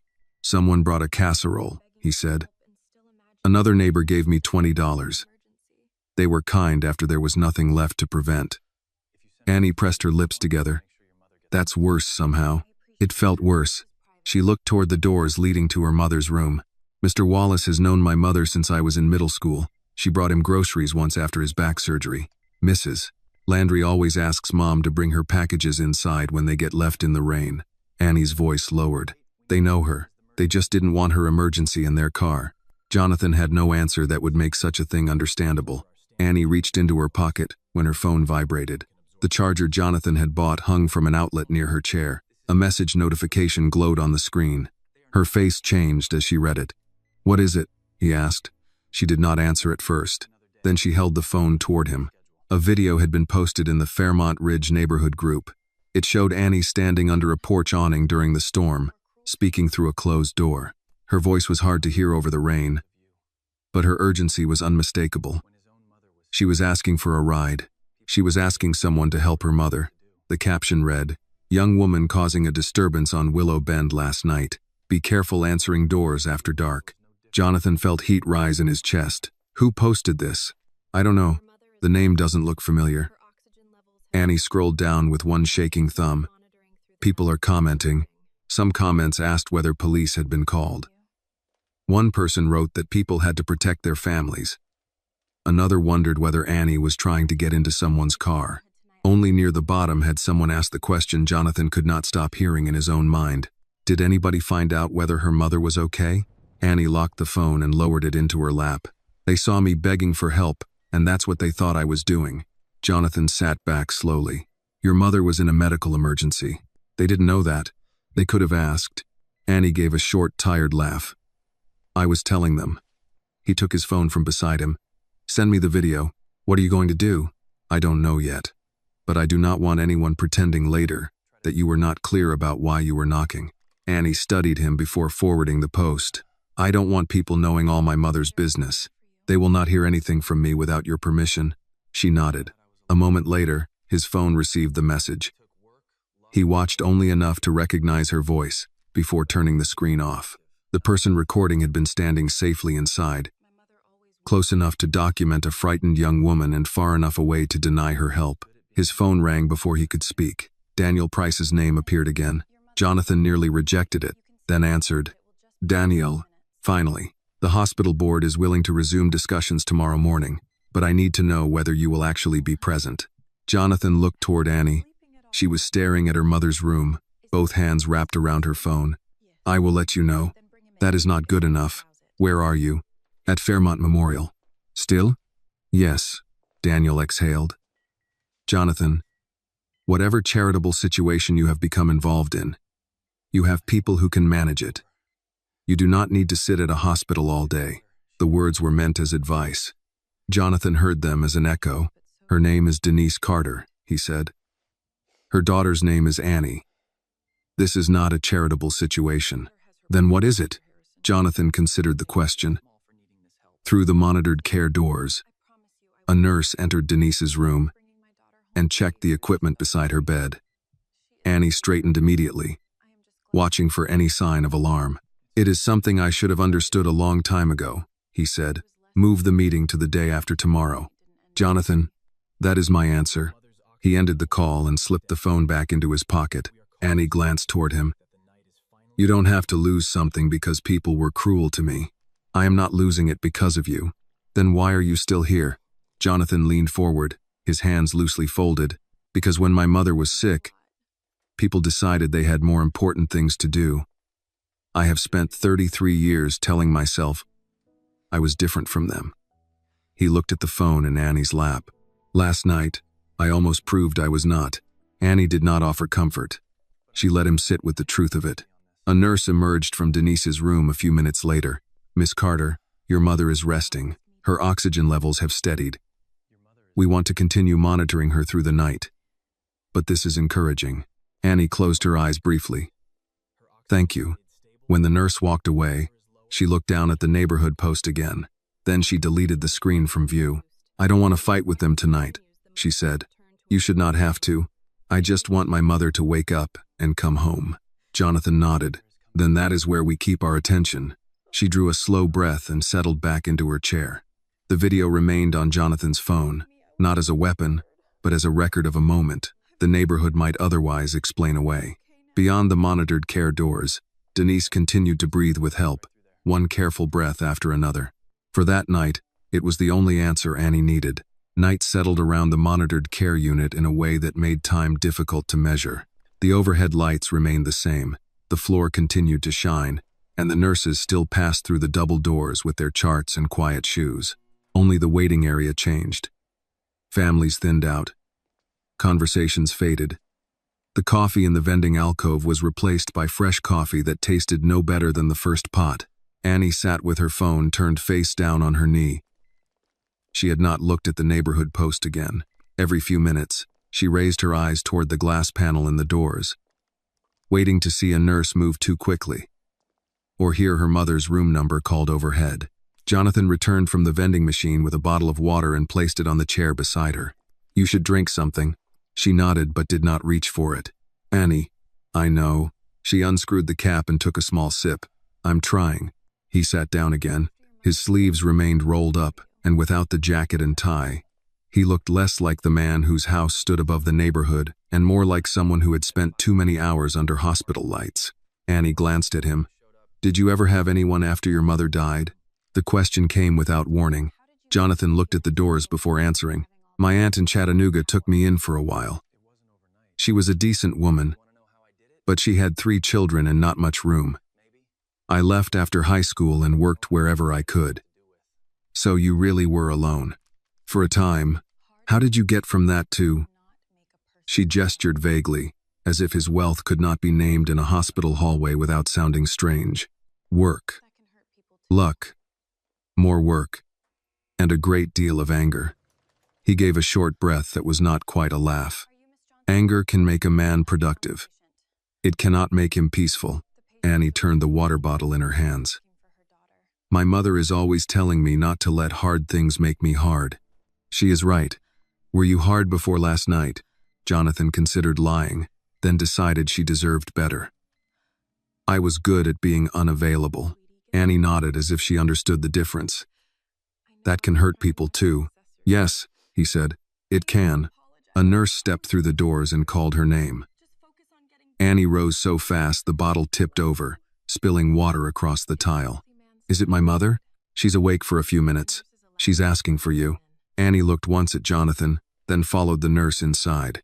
Denise was still wearing the oxygen mask, but her eyes were open and clearer than before. Annie moved close enough for her mother to see her without turning her head. Hey, Mom. Denise lifted one hand from the blanket. Annie took it between both of hers. You look tired, Denise said behind the mask, each word requiring effort. You're not allowed to criticize my appearance from a hospital bed. Denise's eyes softened. There she is. Annie swallowed the pressure in her throat. You scared me. I'm sorry. No, don't say that. Annie bent closer. Just keep getting better. Denise's gaze moved toward the door. Mr. Whitmore? He's still outside. Still? Annie gave a small nod. Denise was quiet for a moment. Bring him in, if they allow it. The nurse agreed to a brief visit. Annie returned to the hallway and found Jonathan standing as soon as she appeared. She wants to see you. He hesitated. Are you sure she should spend her energy? She asked. Jonathan followed her into the room. Denise watched him approach the bedside. For the first time, he saw more than a patient in need of care. Even exhausted, she carried herself with a reserved dignity that made his earlier refusal at the door feel smaller and meaner each time he remembered it. Mrs. Carter, he said, you are looking stronger. I suspect you are being polite. I have been told I should practice that more often. A faint smile moved beneath the oxygen mask. Annie looked from one to the other, surprised by the small ease in the room. Denise gathered a breath. Annie said you stayed. I did, and paid what I cannot pay. Jonathan started to answer, but she lifted her fingers slightly. Let me finish while I have enough air to do it. Her eyes rested on him. I do not know why a man like you opened his door to my child, but I know what it means that you did. Jonathan looked down at the rail of the bed. I nearly didn't. Denise studied him. I told her to wait, he continued. I told her I was busy. She had to ask me more than once. Annie lowered her gaze. She had not expected him to tell her mother that part himself. Denise's voice was softer when she answered. But you opened it. Later than I should have. Later matters, Denise said.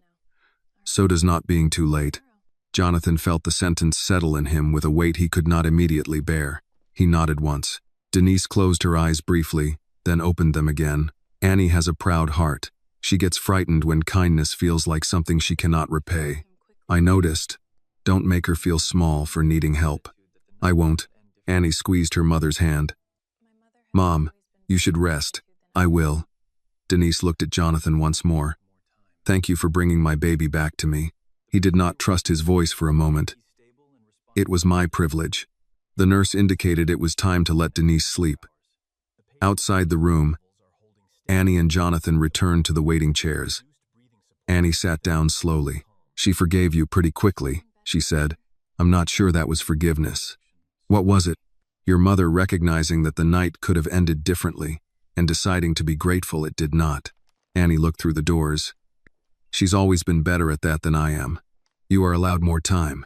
An hour later, Dr. Patel came out with an update. Denise's oxygen levels were holding steady. If the night continued without another setback, he hoped to reduce some of her breathing support in the morning. Annie pressed both hands together. So she's getting better? She is moving in the right direction, he said. Slowly. That is how we want it. When he left, Annie reached for the bottle of water and drank without being reminded. Jonathan leaned back in his chair, feeling exhaustion finally reach him. Mr. Whitmore? Yes? Thank you for still being here. He looked at the closed doors, behind which Denise was breathing more evenly than she had hours earlier. I know what it is to wait for someone you love, he said. This time, no one should have to do it alone. Outside, the last clouds began moving east beyond the hospital windows. Dawn had not arrived yet, but for the first time since Annie knocked on his door, the night no longer seemed endless. Morning reached the hospital in small signs.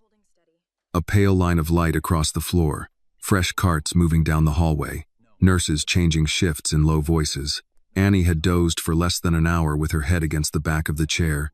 When she woke, Jonathan was standing near the window, speaking quietly on his phone. No, he said. Do not send flowers, do not contact the press, and do not issue any statement. I will deal with the board later. He listened for a moment, then ended the call and turned. Annie was watching him. Was that about your meeting, she asked. It was about several meetings I am no longer attending this morning.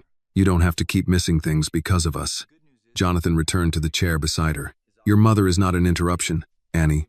She looked down at her folded hands.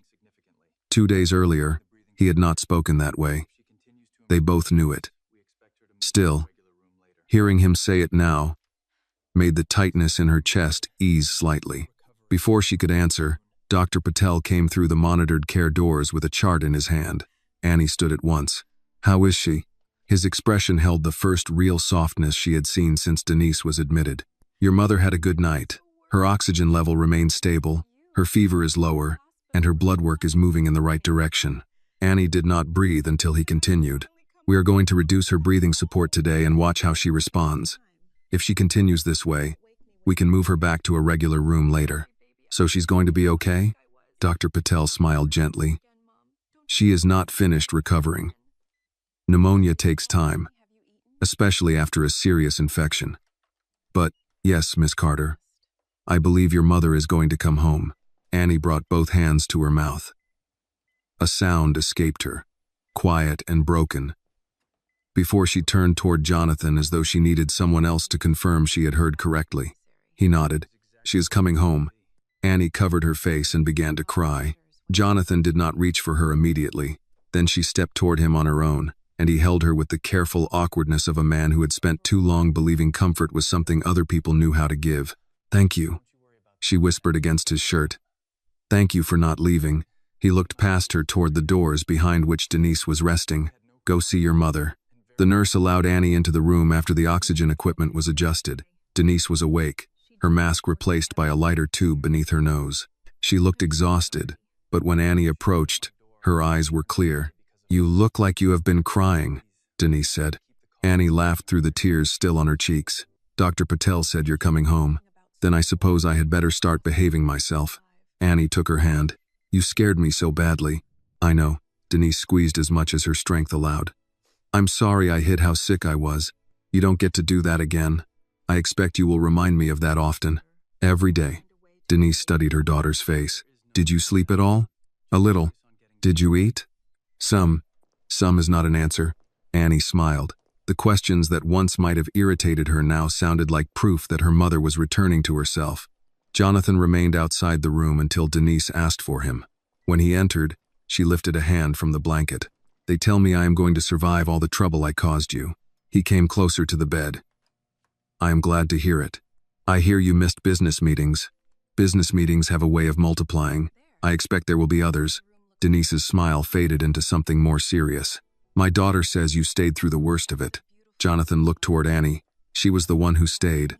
I was only nearby." "Nearby matters," Denise said, "especially when someone is frightened." He could not argue with that. He knew too well how a hospital hallway could remain in a person's memory, not because of the walls or the machines, but because of who had not been there. Denise glanced at Annie, then back to him. "I still do not know what we can do about what you paid." Annie lowered her eyes. They had not spoken about bills since the night before, but the worry had never gone away. Jonathan pulled the visitor's chair closer and sat, placing himself at Denise's level. "Mrs. Carter, when I was a boy, my mother became ill on a night when we had no car and very little money. I went asking for help. No one drove us. She died before she received the care she needed." Denise went still. Annie sat beside the bed, listening again, but this time hearing the story through her mother's silence. Jonathan continued. "When your daughter stood at my door, I nearly turned her away. I had meetings. I had obligations. I had become very good at believing that other people's emergencies belonged to someone else." Denise looked at him with quiet understanding. "I cannot change what happened to my mother," he said, "and I cannot make Annie forget the doors that stayed closed. But I can make certain the cost of getting you well is not placed on her shoulders. Please allow me to do that." For a moment, Denise did not speak.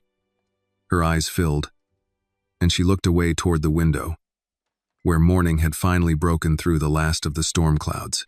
"My girl should be thinking about school," she said, "not how to pay for keeping me alive." "She should," Jonathan said. Denise reached for Annie's hand. "Then I will accept your help. Not because I take it lightly, I know, and not because I won't find some way to thank you." Jonathan gave a small smile. "I suspect you will try." "I certainly will."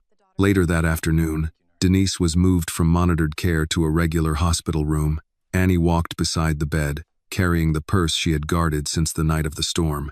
Jonathan followed at a respectful distance, no longer needed to persuade doctors or sign forms, but not yet ready to leave.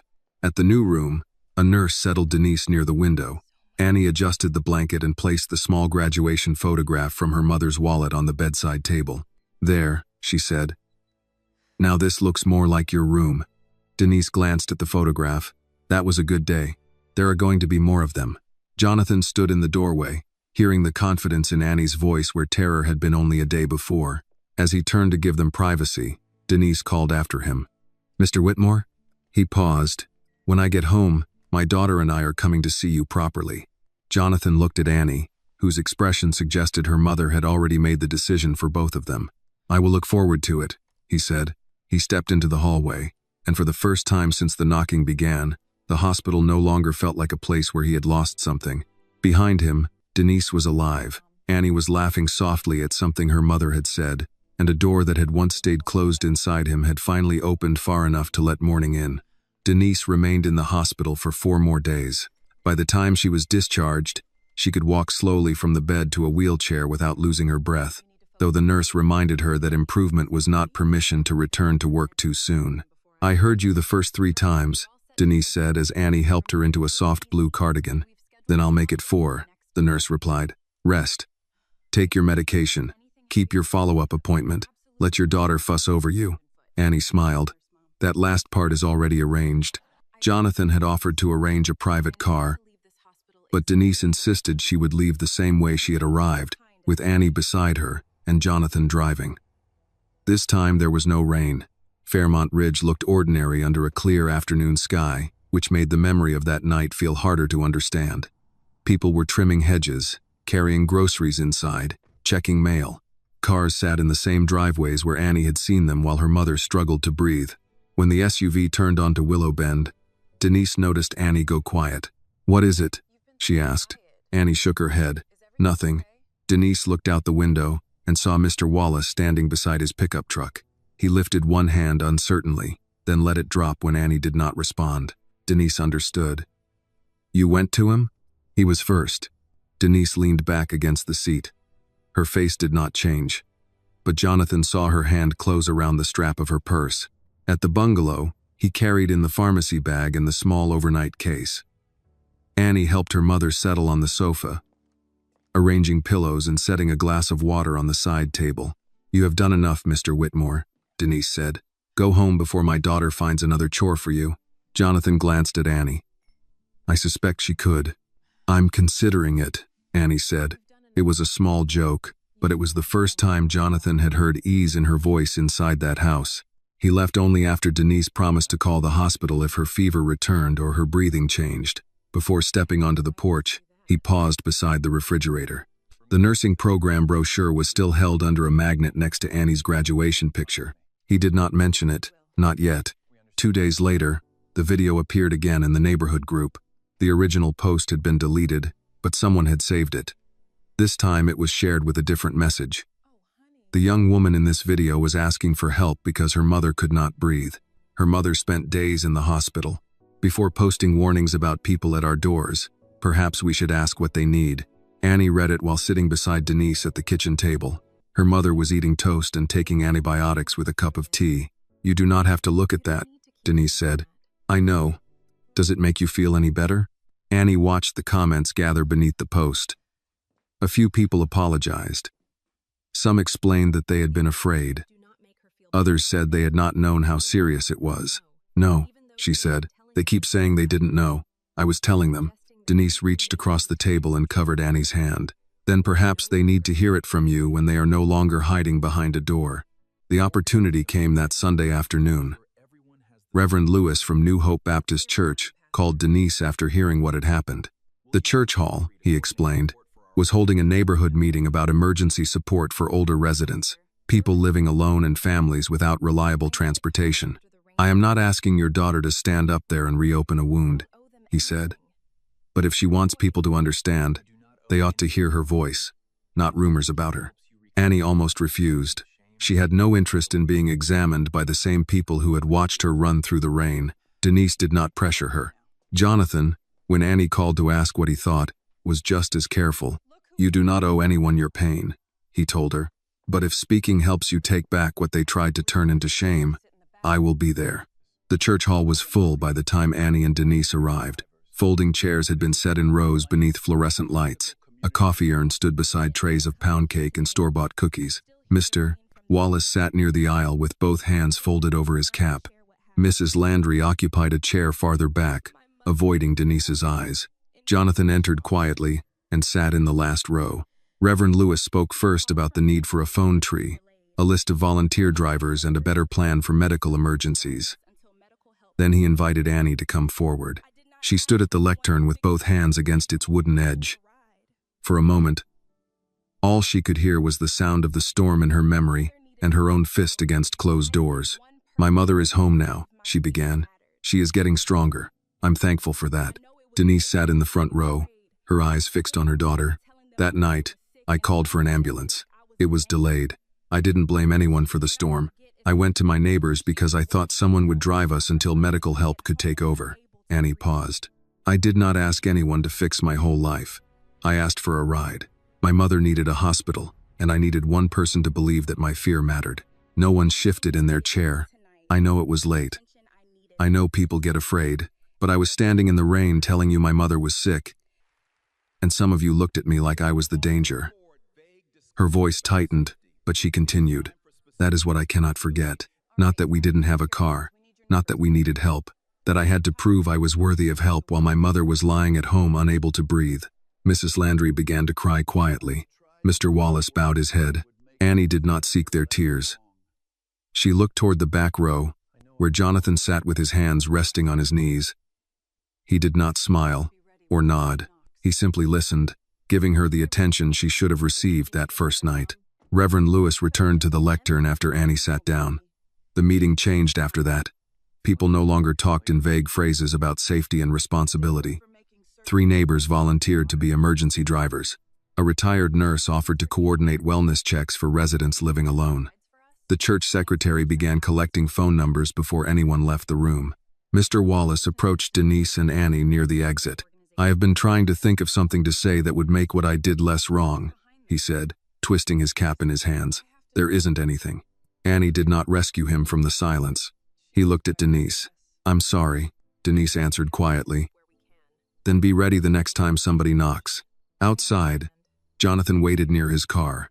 Annie walked over with her mother at her side. "I thought I would feel better after saying it," Annie said.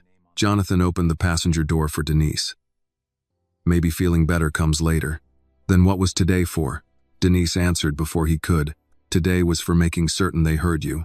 A week later, Fairmont Memorial announced a new transportation partnership for patients in neighborhoods where ambulance delays or lack of vehicles placed families at risk.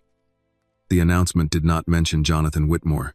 Annie learned the truth only when a hospital nurse recognized his company name on the program paperwork and told her. She called him that evening. "You did that because of my mother? Your mother showed me it was needed." Annie stood on her small porch, looking toward the hill where his house rested behind trees. "You could have put your name on it."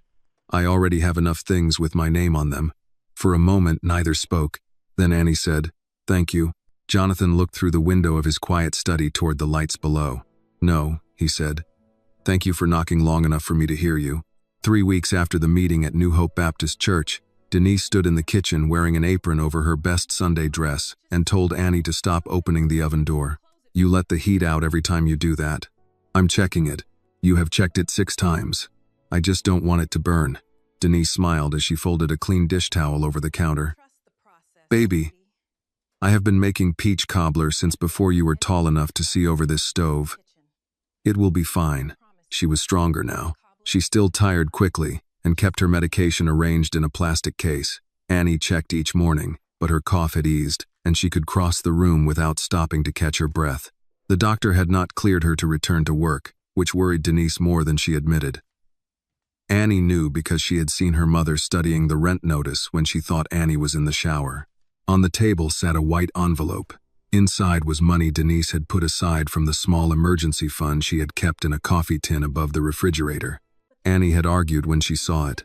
"Mom, that won't begin to cover what he paid." "I know that. Then why give it to him?" "Because gratitude is not measured by whether you can match what someone gave you." Denise set the cobbler on a cooling rack.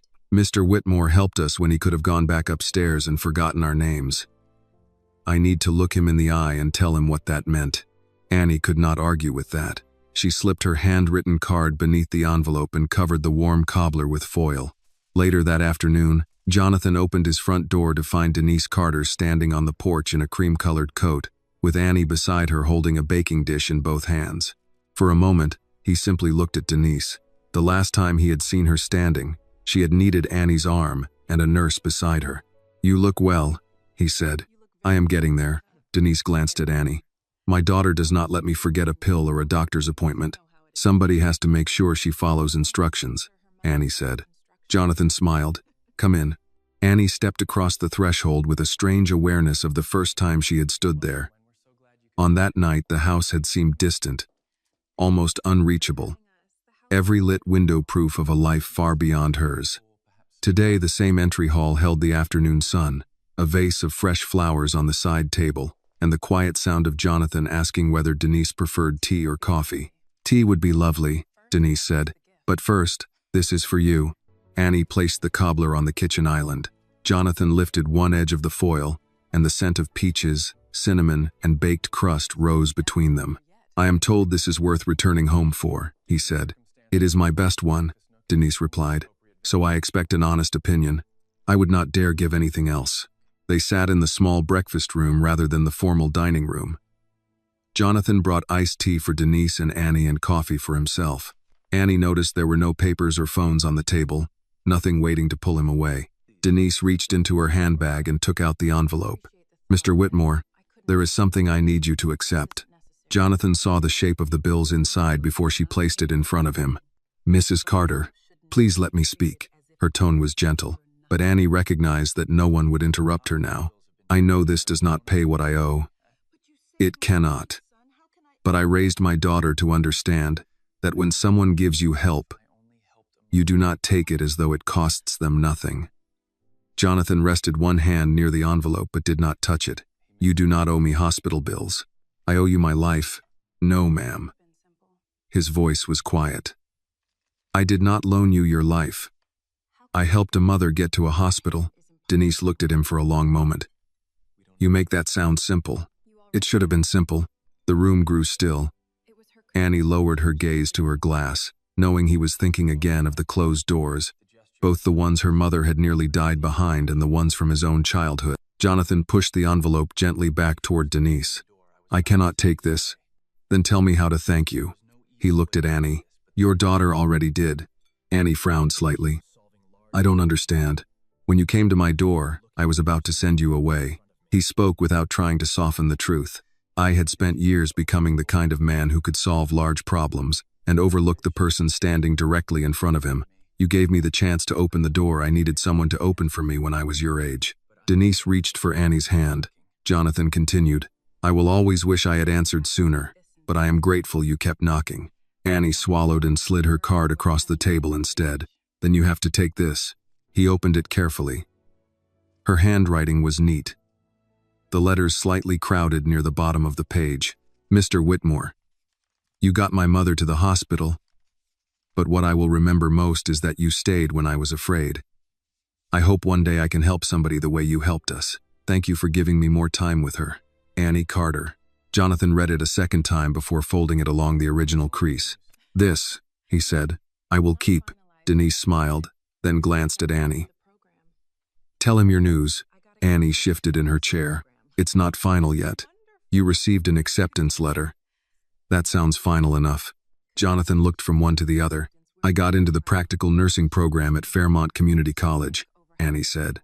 "Classes begin in the fall." "That is excellent news." "It is," Denise said, pride warming her voice, though she is worrying herself sick over how to pay for it. "Mom." "What?" Being quiet about money has never made more of it appear.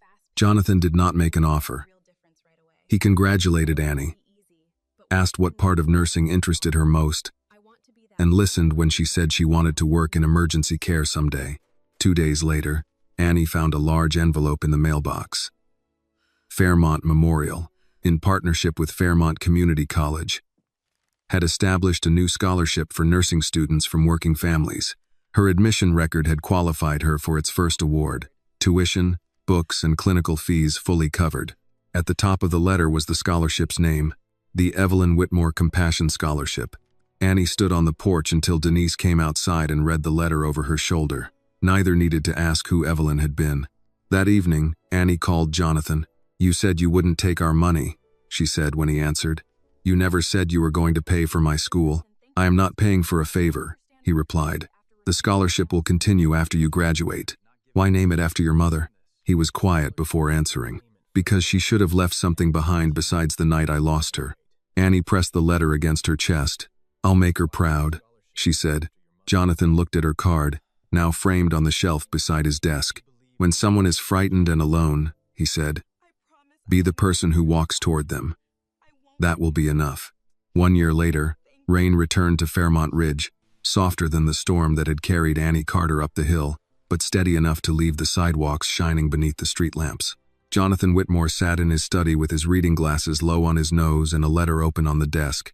It was from a family on the south side of the county, written in uneven blue ink by an older man whose wife had been taken to Fairmont Memorial in one of the medical transport vehicles funded through the new community program. The letter contained no elegant language. It simply said the driver had arrived when they had no car, no nearby children, and no idea what to do, and that his wife was back home now, complaining about his cooking. Jonathan had read that sentence 3 times. Beside the letter stood a small framed card in Annie's handwriting. He kept it where contracts once piled up, near the window overlooking the homes below the hill. Much had changed in a year. Some changes were visible. 2 new transport vans serving low-income neighborhoods, a volunteer ride list coordinated through New Hope Baptist Church, flyers in the hospital lobby explaining that patients without reliable transportation could request assistance. Others were quieter. Jonathan no longer allowed his calendar to fill every evening. He had learned the names of people who worked in the programs his money supported.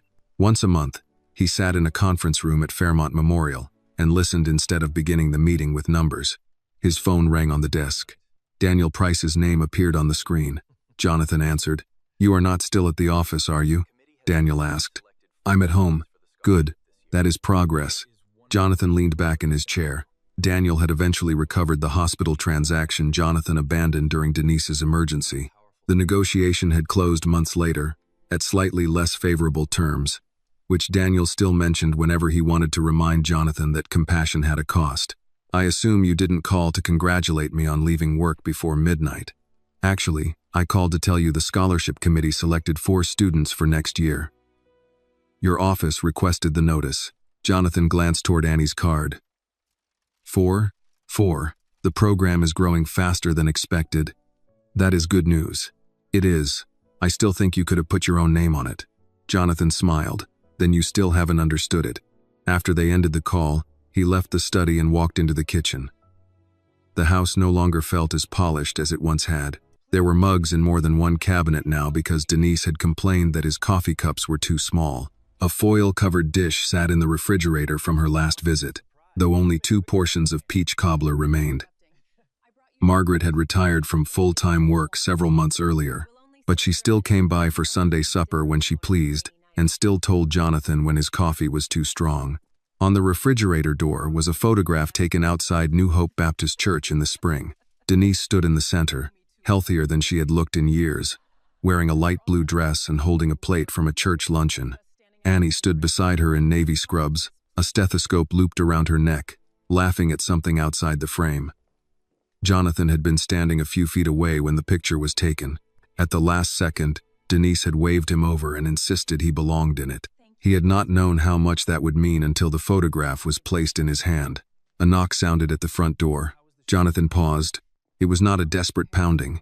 It was 2 ordinary knocks, followed by a third that carried a familiar impatience. Still, the rain beyond the windows drew him back for an instant to that first night. A frightened voice, a closed door, and the choice he had nearly failed to make. He crossed the entry hall and opened the door without checking the camera. Annie stood on the porch in her student nurse uniform, a raincoat over her scrubs and her hair pulled back from her face.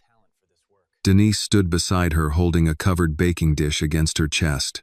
She no longer appeared fragile. She wore sensible walking shoes and the expression of a woman entirely prepared to tell a grown man what he should be eating. Annie smiled. "We'll only be a minute. Mom said you shouldn't eat dinner alone on a rainy night." Jonathan looked at the dish in Denise's hands. "Is that what I think it is?" "Peach cobbler," Denise said. "And before you claim you already have some, I know for a fact the last one is gone." Jonathan gave Annie a questioning glance. "She made me call and check with Margaret," Annie said. "That woman was never good at protecting my secrets." Denise lifted her chin. "Well, are you going to leave us standing on the porch? Or has all this talk about opening doors been for show?" Jonathan stepped aside and opened the door wider. "Come in. I just made coffee." Denise entered first, wiping her shoes carefully on the mat. Annie followed, and for a moment she stopped in the foyer. The first time she had stood there, she had been soaked through, fighting to keep her voice steady while her mother lay sick in a small house down the hill. Now the entryway was warm, the light soft, and Jonathan was taking the cobbler from Denise, as though this visit had been part of his week all along. "How was your shift?" he asked Annie as they moved toward the kitchen. "Long, good though." She took off her raincoat and hung it near the door. "I helped with a patient who was scared of having blood drawn. She kept saying she wanted to go home." "What did you do?" "I sat with her until she stopped shaking. Then I found her daughter and brought her in." Denise smiled. She left out the part where the supervising nurse told her she has a gift with patients. "Mum." "What?" "A mother is allowed to report good news." Jonathan set 3 mugs on the kitchen table. "Your mother is right. That is worth reporting." Annie sat down and warmed her hands around the coffee cup he gave her. I kept thinking about what you said, about walking towards someone when they're alone. Jonathan lowered himself into the chair across from her. I expect you would have done that without any advice from me.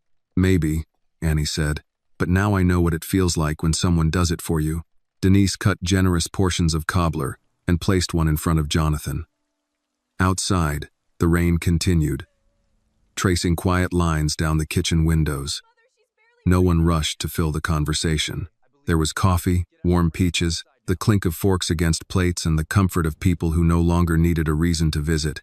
After dinner, Annie gathered their coats while Denise packed a second slice of cobbler into Jonathan's refrigerator despite his claim that he did not need it. At the door, Denise touched his arm. You know, I still pray for your mother. Jonathan was silent for a moment. Thank you. She raised a man who opened the door. He looked toward Annie. Eventually. Denise smiled. Eventually still counts when it becomes forever. When they stepped onto the porch, Jonathan watched Annie guide her mother carefully down the damp steps. Not because Denise could not manage them, but because love had taught her never to assume there would always be another chance. He remained at the open door until their car pulled away. A year earlier, Annie Carter had come to his home asking for a few minutes and a ride to the hospital. She had not known that behind the door stood a man who had once begged for the same mercy and received none.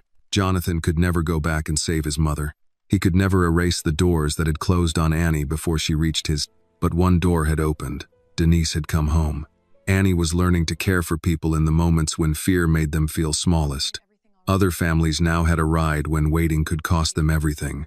Jonathan looked out at the rain for another moment, then went back inside, leaving the porch light on. The house was quiet again, but it was no longer empty. The lesson of Annie and Jonathan's story is that kindness should never depend on someone's money, appearance, race, or place in society. When a person is desperate and asking for help, turning away can leave a wound that lasts a lifetime, while one compassionate choice can save a life and restore faith in humanity. Jonathan could not change the night no one helped his mother, but by opening his door to Annie, he chose not to let the same pain happen again. True justice is not always loud. Sometimes it begins with listening, believing, and helping when another human being needs us most. This video is a work of fiction created with the assistance of artificial intelligence. All characters, events, and situations are not real and do not represent any actual people or true stories. The content is intended for storytelling and emotional illustration only.